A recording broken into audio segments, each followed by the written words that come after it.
Christmas is fast approaching, and if you're anything like me, there's a lot going on in your life right now. I'm trying to finish up Christmas presents. My parents are coming, so I'm trying to get the house in order, and I'm holding a holiday party in a couple of days that needs a massive amount of freshly baked goodies to go in for it, because also, if you're like me, you've gotten yourself way in over your head in the holiday season. So today we're going to be helping me out by making some of those treats for that holiday party, because candy making is, you know it, all about science.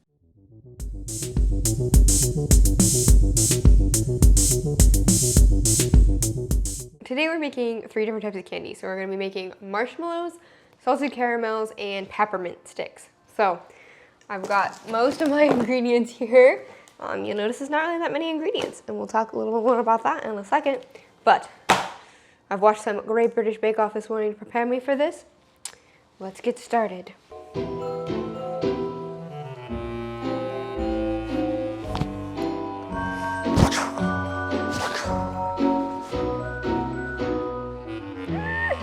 my apron on.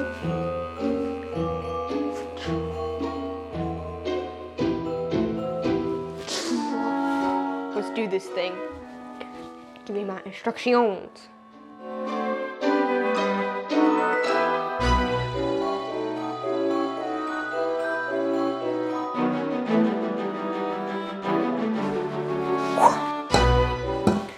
Boo-boo marshmallow, boo-boo marshmallow, marshmallow, marshmallow. It's a marshmallow world of the winter.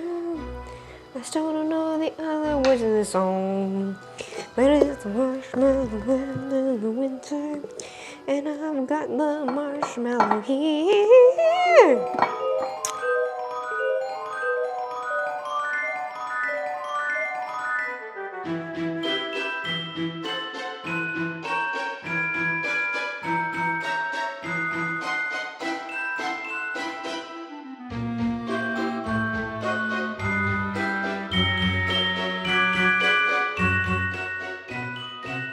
Our candy is finished! Woohoo! Look at that. So I can't take the marshmallows out of the tray yet because they're not quite set up, and I honestly don't know if my caramels are gonna set up, but they're still gonna taste tasty, so woo! One of the fun things about making candy is the fact all of these candies shared very similar ingredients. They all contained water, sugar, and corn syrup, and a couple of other things like flavorings or gelatin, but we'll talk about that more in a second. But the key core players are all the same. So why are they all so different? This has to do with the sugar itself. And when I'm talking about sugar, I'm referring to the white granulated sugar, or sucrose, that I used in these recipes. So sugar is a chemical overall arching name for compounds made up of compounds made up of carbon, hydrogen, and oxygen that are all connected to each other. In the case of sucrose, those connections are a couple chains long, but in the case of starch, those connections could be thousands and thousands and thousands of little sugar molecules all put together.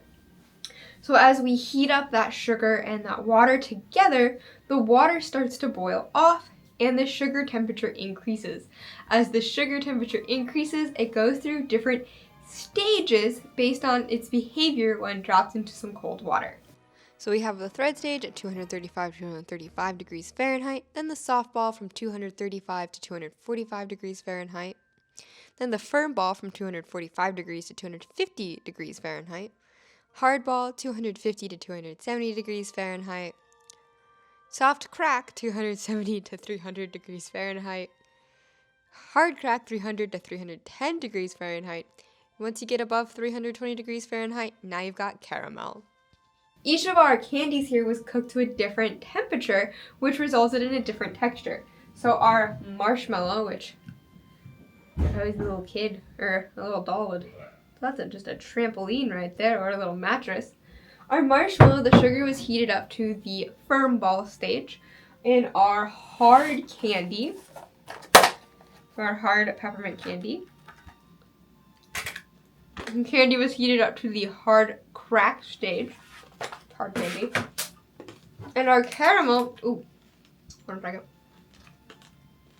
And our caramels The sugar wasn't just heated up to a certain stage, but it was caramelized, which is when the sugar gets heated so high it actually starts to break down and form other compounds with other ingredients, resulting in that darker brown color and a slightly different flavor than other types of just baked sugar or cooked sugar.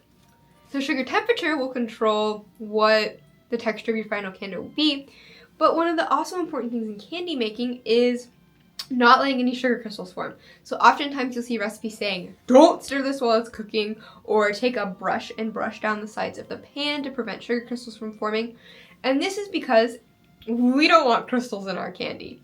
We want our candy to be very smooth. And when sugar crystals, tiny little sugar crystals, start to grow and get bigger and bigger in our candy, it makes it for a really grainy, unpleasant texture.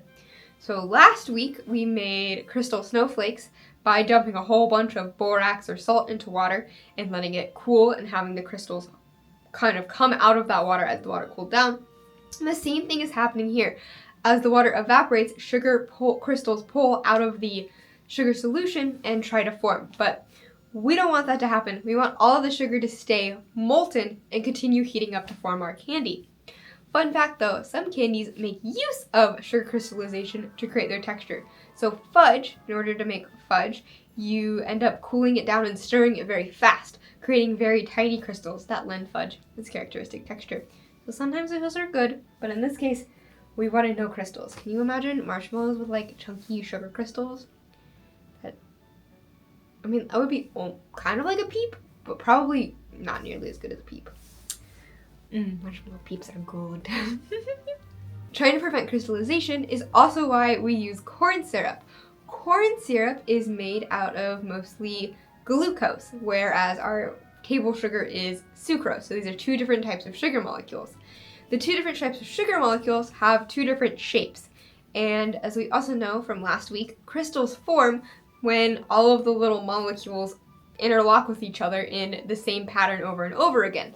So if you can disrupt that pattern by having something of a different shape come in, it helps prevent crystallization. So the corn syrup is just another little culinary sciencey secret that helps us prevent sugar crystallization and keeps our candy smooth. Finally, there's just differences in the candy due to their kind of one or two unique ingredients. So our marshmallows, while the sugar syrup was heated only to the firm ball stage, also has gelatin in it, and probably one of the most important ingredients, air. Beat the ever-living crap out of this thing with the stand mixer, introduced a lot of air into the mixture. The gelatin holds onto all that sugar and that air and creates a fluffy marshmallow. The hard peppermint candy heated up to the hard crack stage doesn't really have any other ingredients in it other than just peppermint extract and food coloring to make it look pretty, but it is just a pretty simple hard candy after all. And our caramels, in addition to, the sugar being caramelized, we put heavy cream and butter into the recipe, which introduces fat and adds softness and chewiness to our caramel. That's all we were doing today. We made some lovely Christmas candies that are going to be very much enjoyed. Hopefully, I'm going to enjoy them at the very least. And we learned a little bit more about sugar and how the chemistry of sugar can affect candy making. So next time you eat a lollipop or a taffy, you can wonder, I wonder what temperature or stage this sugar was cooked at. I don't know. I think it's fun to do stuff like that. So thank you all so much for watching. Please like this video, subscribe to my channel, check me out on Instagram. Have a very happy holiday season and keep it sciencey! Tasty, tasty marshmallow. Marshmallowy, mallowy madness. It's just a kid. It's just tasty.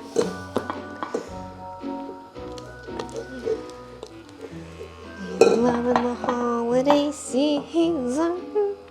It's a marshmallow world in the winter. And I'm still making up my own words to this song. I still got the candy in my teeth.